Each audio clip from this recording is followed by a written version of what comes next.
Hey there, Twisters. Today I'm going to be talking about the 15 NHL players who had the best ending to their careers. So we're going to be looking at the final year of these seasons for these NHL players. We're not going to be talking about like the last couple of years. We're not going to be talking about anybody who had to cut it short in their final season. We're looking at guys who played the full season or a majority of the season and put up some impressive numbers and had some very impressive results to ride off into the sunset, if you will. So I've got 15 players here. I'm curious to know some of the players who you think should be on this list in the comments below. Let me know if I missed anybody. Before I get into those 15 players, if you're new to the channel, be sure to hit that big red subscribe button down below for weekly hockey content, including videos covering hockey history like this. I wanted to call out some honorable mentions here. So Jean Rattel, Marian Hossa, Brian Leetch, Pat LaFontaine, Henrik Zetterberg, Andy Moog, Brad Park, Bernie Federko, Bobby Clark, and Daniel Alfredson. Those are just some of the players who had really good endings to their careers. However, they didn't quite make the cut. So here's my top 15, and without further ado, let's get started. At number 15, I've got Mike Bossy, who played his whole career with the New York Islanders up until 1987, retiring at the age of 30. Now, Mike Bossy had to call it quits because of back problems, unfortunately. Before that, he put up 9 consecutive seasons of at least 50 goals, something we might not ever see again. And I know that we always talk about Alex Ovechkin maybe being the best goal scorer of all time. I think it's pretty hard to dethrone Mike Bossy for what he was able to accomplish. Of course, they played in different eras. Nonetheless, despite playing only 63 games in his final year, Mike Bossy still put up 38 goals and 37 assists for 75 points. And he was named to his 7th All-Star team. So still, Mike Bossy was a fantastic player, even battling through his injury. At number 14, I've got Nicklas Lidstrom, who played with the Detroit Red Wings until age 41 in 2012. Though he was a Norris winner the year before and he put up 62 points that year, Lidstrom still finished his career with 11 goals and 23 assists for 34 points in 70 games with a plus 21 rating and a positive takeaway to giveaway ratio, which is pretty rare among defensemen. That year he also finished 5th in Norris votes, and in his final season he became the 14th NHL player and the first European-born player to eclipse 1,500 career games played. At number 13, I've got defenseman Denny Potvin, who played with the New York Islanders till 1988 at the age of 34. Potvin rebounded nicely from the prior season, in which he only played 58 games. In his final season, he appeared in 72 games, tallying 19 goals, 32 assists for 51 points, and a solid plus 26 rating. He contributed 5 points in 5 playoff games that year, but the Islanders were eliminated in the first round. He also finished 10th in Norris Trophy voting. At number 12, and I'm kind of cheating here, I'm going to say Justin Williams of the Carolina Hurricanes in 2019 at the age of 37. Now, as we all know, Justin Williams is kind of just taking some time off for now. He hasn't called it quits officially, but there's a chance that he might have played his last game this past season. As you probably know, he captained the Hurricanes that year and was the catalyst of the storm surge of celebrations, so he kind of helped revitalize hockey in the Carolinas. He slightly topped his performance from the season prior, putting up 23 goals and 30 assists for 53 points with a time on ice of 17 minutes and 27 seconds, his highest in 10 years. He also had a 58.3 Corsi for percentage for the puck possession dominant Hurricanes. Despite committing 88 turnovers, he did manage to take away the puck 63 times. That year, the Hurricanes advanced to the conference finals, and in doing so, they beat his former team, the Capitals, in 7 games. Fittingly, Mr. Game 7 had an assist in the series clincher. At number 11, I have Frank Mahovlich, who played for the Maple Leafs for many years before finishing his NHL career with the Montreal Canadiens in 1974 at the age of 36. After that, he would go to play for the WHA. The Maple Leafs legend was still a prolific scorer in the twilight of his career.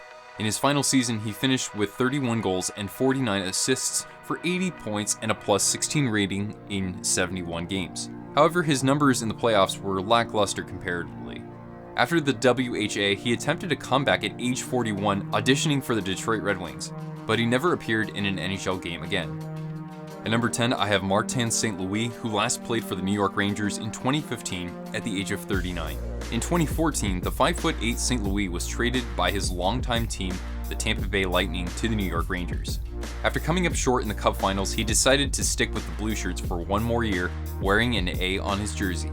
In 74 games, he recorded 21 goals and 31 assists for 52 points and a plus 12 rating. That year, he reached the 1,000 point milestone, becoming just the 6th undrafted player in NHL history to do so. The Rangers impressed during the playoffs once again, though St. Louie wasn't as much of a factor. Still, his team nearly reached the Cup Finals once again, but were bested by his former club, the Lightning, in 7 games. At number 9, I have Pavel Datsyuk for the Detroit Red Wings, who last played in 2016 at the age of 37. One of the most exciting players of that era, the Magic Man departed the NHL for his home country Russia and the KHL in 2016. Nonetheless, Datsyuk put together a respectable farewell season for the 66 games he appeared in. He tallied 16 goals and 33 assists for 49 points, pretty respectable since his 8.8 shooting percentage was bizarrely lower than his career average of 14%. That season he eclipsed 900 career points, becoming the 6th Red Wing and 5th Russian-born player to do so. At the end of that year, Datsyuk finished 9th for the Selke Trophy and 6th for the Lady Byng. At number 8, I've combined Henrik and Daniel Sedin of the Vancouver Canucks, who finished their career at age 39 in 2018. Though not the best of stats, I wanted to include these two because of the level they were able to perform at for their whole careers, even until the end. Henrik scored a career low in goals that year with 3, but assisted 47 times for an even 50 points in 82 games. Daniel was a little bit more prolific, tallying 23 goals and 32 assists for 55 points in 81 games. Henrik and Daniel collectively won the King Clancy Trophy and both surpassed 1,300 career games played that year. What was surprising was the timing of the Sedin twins announcing their retirement, just days before the season came to an end. In their final home game, Daniel lit the lamp once with the help of his brother, and with the game going into overtime, number 22 and 33 hooked up just one more time, delivering one of the finest curtain calls for a pair of teammates. At number 7, I have Ken Dryden, who last played for the Montreal Canadiens at age 31 in 1979. If you look at NHL players who spent less than 10 seasons in the NHL, you'll be hard-pressed to find anyone who could hold a candle to Ken Dryden's career. At just 31 years old, he was at the top of his game when he decided to hang them up. Playing in 47 games, Dryden led the league in goals against and shutouts, taking home his 5th Vezina trophy. However, he struggled a little in the playoffs, posting only an .899 save percentage and a slightly higher 2.5 goals against. Nonetheless, it was more than enough to backstop the Canadiens to their 4th consecutive Stanley Cup. After that, Dryden retired to pursue other interests as an author, a commentator, a professor, and a politician, among other interests. At number 6, I have the great one, Wayne Gretzky, who finished his career in 1999 at age 38 with the New York Rangers. Despite playing full seasons for several consecutive years, the Great One missed some time in his final season but still appeared in 70 games. Playing for the Blue Shirts, he scored only 9 goals. For reference, the fewest goals he had scored in a season before that was 11 in 1994-95, and that was a lockout-shortened year. Despite the 9 goals, Gretzky surpassed Gordie Howe for the most professional hockey goals scored with 1,072. Number 99 still made a huge impact for his team, notching 53 assists to finish with 62 points and a time on ice of over 21 minutes. That's quite a lot for someone of that age. In his final game played in Canada against the Ottawa Senators, he was awarded all 3 stars after the game. Then playing in front of a home crowd at Madison Square Garden, Gretzky notched an assist on a Brian Leetch goal in a loss to the Penguins. The downside of that year was a career low in shooting percentage and a -23 rating.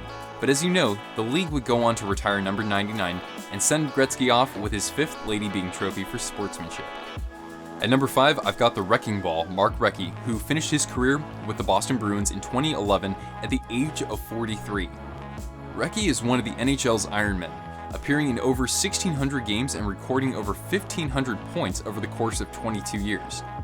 In his final season, he had 14 goals and 31 assists for 48 points in 81 games, including 17 points on the power play.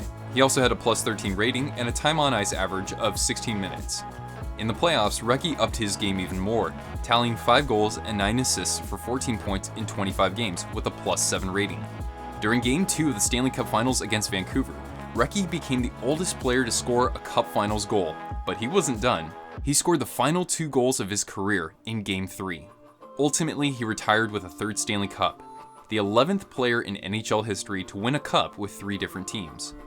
At number 4, we have Dominik Hasek, who finished his career at age 43 with the Detroit Red Wings in 2008.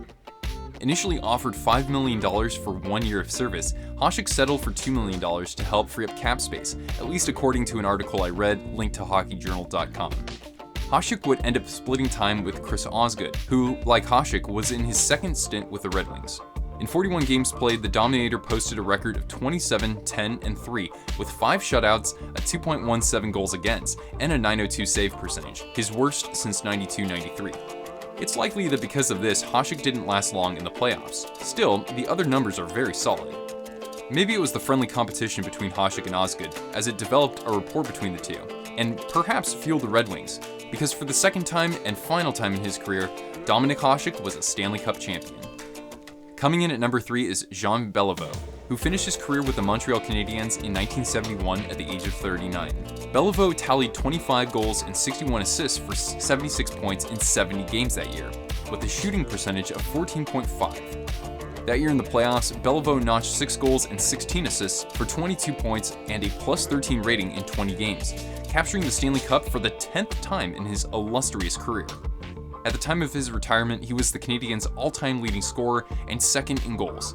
He was also the NHL's all-time leader in playoff scoring. At the start of the next season, the Habs retired his jersey, and the year after that, he was inducted into the Hockey Hall of Fame.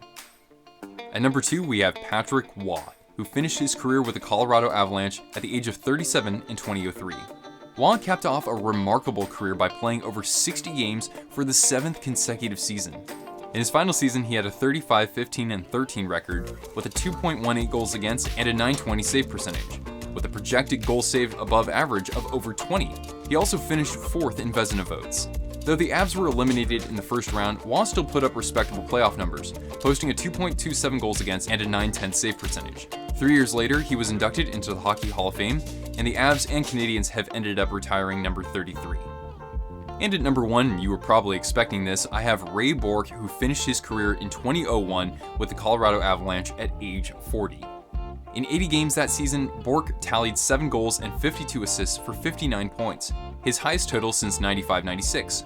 He had a +25 rating and averaged over 26 minutes of time on ice a game. At age 40, he was a first-team All-Star, and he was the runner-up for the Norris Trophy, which was won by Lidstrom. In the playoffs, he was a machine, logging 28.5 minutes of time on ice a game and contributing 10 points in 21 games, 4 goals and 6 assists, along with a +9 rating. He won his only Stanley Cup in his lone full season with the Avs. He'd played over 1,600 regular season games and over 200 playoff games in order to claim the ultimate prize. Well, my friends, I hope that you enjoyed this list of 15 players who ended their career on a high note. If I missed anybody else in the comments below, be sure to let me know. I hope that you enjoyed this video and want to see more videos like this covering hockey history. If you have any ideas for topics, please also let me know in the comments. There are a couple that have been brewing based on what people have been suggesting. So if you enjoyed this video, give it a big thumbs up, and if you haven't already, subscribe to this channel for weekly content. This has been Nick with Twisted Wrister Hockey. Thanks for tuning in, everyone. I'll see you again soon.